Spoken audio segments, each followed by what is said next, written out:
this is the part where we're supposed to talk about nothing important. Okay. I like talking about nothing important. Should we talk about the Simon Sinek video? Is that important? Yeah, let's talk about Simon Sinek video. We were talking on the phone where we got cut off. He said, trust is gained in asking for help, not helping somebody else. And then you were going to go somewhere with that.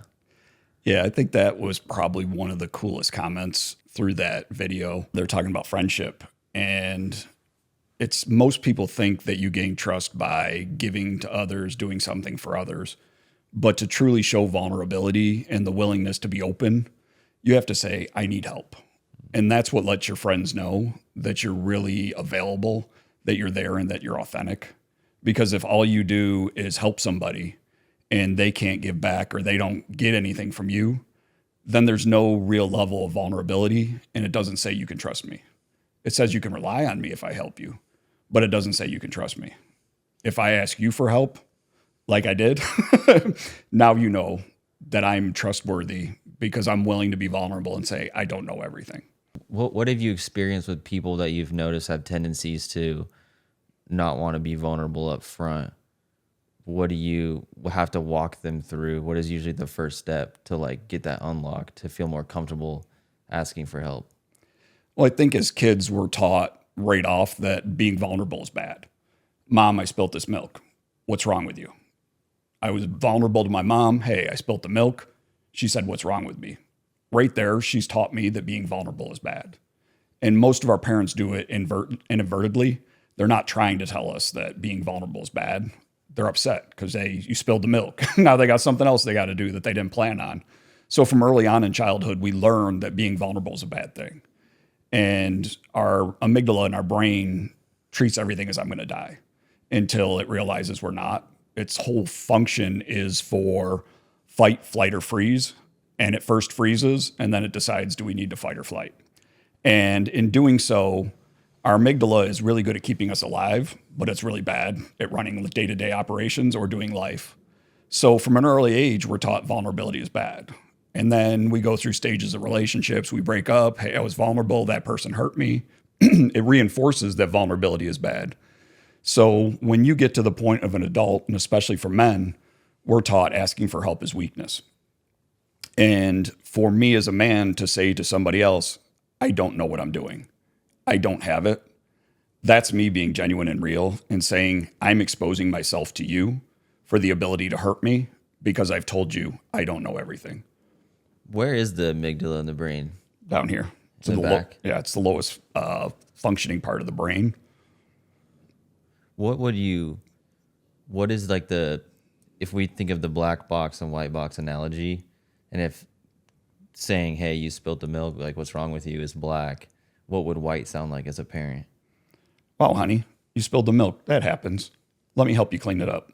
And then what do you think? Do you feel like it's just a lack of understanding of what they're saying, or do you feel like most people actually intend to evoke fear with that? I think most parents don't even know that they're doing that. When it comes to parenting, you do what you know. And as a parent, we have emotions, we have vulnerabilities. We're in the middle of something. You're trying to get this, the phone's ringing, this is happening, and all of a sudden the kid spills the milk. I don't think there's an intent to teach your child that vulnerability is bad. I think it's an accidental or not even conscious thought. You're frustrated. You just react in the emotion that you react in because you're angry. You're frustrated. You have to do something else. So we're taught things inadvertently when our parents have no idea that they're doing it. And if you're a parent, you have to be very intentional in making the decision how I'm going to react to my child. And most of us as parents, when our kids cry, we try to rush them through it because we want to make them okay. When we do that, we rob them the ability to feel their emotions. So we tell kids, don't feel what you feel. Hurry up, you'll be okay. Mom, I just hurt myself. Yeah, you'll be all right. Let me put a Band-Aid on it. Move on. We don't attend to the emotional need and teach the child that it's okay to be who you are. It's okay to feel what you feel. And that shuts children down. So as adults, especially with addiction, it's the ability to feel nothing. Because, excuse me, because we just continually go through the process of being told, as a boy, my dad told me, don't cry. Men don't cry. So I grew up my life thinking that if I cried, I'm not a man. And my dad's intention was not to teach me I'm not a man. His intention was to try to prepare me for what life would look like. Because if I'm a man walking around crying, people are going to be like, whoa, what's wrong with that guy? Well, if God didn't want me to cry, he wouldn't have given me tear ducts. And I tell people that tears are just pain leaving your body, and it has to go somewhere. Either you keep it inside or you let it come out through a tear, and it's okay to cry. But I think the hardest part of being a husband, a father, a friend is the ability to be intentional. I have to make a decision every single time that something happens. What do I want to do and what do I value? If I value me and my inconvenience, I'm going to hurt those I love. If I choose to stop and go, wow, I'm frustrated, but my wife meant no ill will by that. My daughter did not intentionally make a mess to make me mad. So I stop, I think about it, and then I engage. If we take a pause in most things in life, we can make the right decision, but most of us just don't pause. We just blast through, feel the emotion, and you get what you get. Don't throw a fit. But that's the hard part of life, I think, is just choosing to be intentional in everything that you do. You're on today. I love it. Okay, let me go Take off. a drink of water. Yeah, let's just take a quick break. My voice is not cooperating. I need to send. We're supposed to, before we started, send Ariana a picture. So if I don't respond, she knows what's going on. We even had hiccups down to the last second with the house stuff. Usually how it goes. It's real estate. Yep. I got a call right when they're supposed to transfer everything, and they're like, "Yeah, we have a different account number." I'm like, "Oh my god!" Ow. Ariana's at work. She's. I'm waiting to hear back on our offer for 12 acres. Oh yeah. Do you think they'll respond today? Yeah. Oh wow. Motivated seller, and the coolest part is there's 24 acres right next to it that the same guy owns, and we're going to get first right of refusal. So we can bump out about 23 houses. Cha-ching. All right, let's do you feel comfortable? Yeah. Feel good? Yep. We got a lot of clips just out of what you said right there. A lot of your philosophy. Let's see. Okay, I wanted to ask you before we go into the book stuff. I brought up the point of what we got from the part I've watched of that video so far. Adam, is this too far from me? Can you hear me okay? Yeah, you're perfect. All right, say something if I'm moving this too far. Appreciate you. What did you take away from it, other than that quote we both expanded on? Well, my first thought was Simon, stay out of relationships. I don't want you competing in my area because I have the utmost respect for him. You know that. I push everybody to watch him. He is, as I think Trevor said, one of the greatest thinkers of our time. And I truly love when I can listen to somebody that I feel not as intelligent as. So I really enjoy listening to him. But I think it was really a cool concept, especially when he talked about when the man told him, "I love you." And he was taken by that a little bit. And then he started doing it to his friends and watching how they respond. And I was talking with Angel about it, and none of her family said, "I love you," or hugged each other until Angel moved out and started doing that. And now all of her family says, "I love you." And they actually hug. And it's really cool when you're intentional. I think that also shows vulnerability, especially as a man, to say, "I love you." That's not a comfortable thing to do. And I was talking to somebody yesterday in counseling about it. And he's like, "I don't know if I can do that." And I'm like, try it. Get comfortable being uncomfortable. If you're comfortable, you're not growing.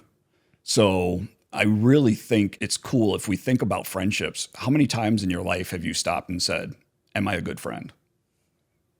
I view friendship just as a relationship, because everything in our life is a relationship. You and I are in relationship right now. Adam and I are in relationship, and he doesn't even know it. When I go into Starbucks and I want to place an order, I'm now in relationship with the person that's taking my order. I'm also a burden. And most people, when they come in for counseling, they say, I don't want to be a burden. Like, I'm going to break your heart. You're already a burden. And my wife is a burden. My daughter, huge burden. And she and I have had a conversation about it. She's like, what, Daddy? I'm a burden? I said, yeah, baby. I said, but you're a burden I choose. If you're in relationship, it requires something of you. I'm burdened when my daughter wants to go to McDonald's on the way to school. I'm like, I got meetings, I got this. I'm like, you are totally burdening me right now. But you know what? I love you and I'm willing to sacrifice. When you sacrifice something, put a name to it. And I can name a lot of my sacrifices because I'm willing to do that. I learned later in life, the world doesn't revolve around me. I'm not the center of the universe. And I changed my philosophy from what can I take from this world to what gives me the right to take up the oxygen that somebody else could be taking up. If this world is no better because I've been here, my life was a waste. So I decided early on in our marriage, we found out that 17% of marriages are happily married. And Angel and I were devastated. And we committed as a couple, before we die, our goal is to move that needle just some, 17.001. And I can't do it by myself. And Angel and I are like, how are we going to do it? And we said, we're going to dedicate our lives to giving our time away so that other couples learn how to do relationships well, and they can give that away. They can teach their children how to do relationships well. If parents do conflict and communication well in the house, children are going to learn how to do conflict and communication. And that will break that generational curse. When you deal with dysfunction, you deal with a minimum of 3 generations of dysfunction. When you break dysfunction, you break it for at least 3 generations after you. If I can do nothing else in my life, Angel and I have chose to break dysfunction for our daughter, our grandchildren, our great-grandchildren. We may never meet them, but this is a gift I can give them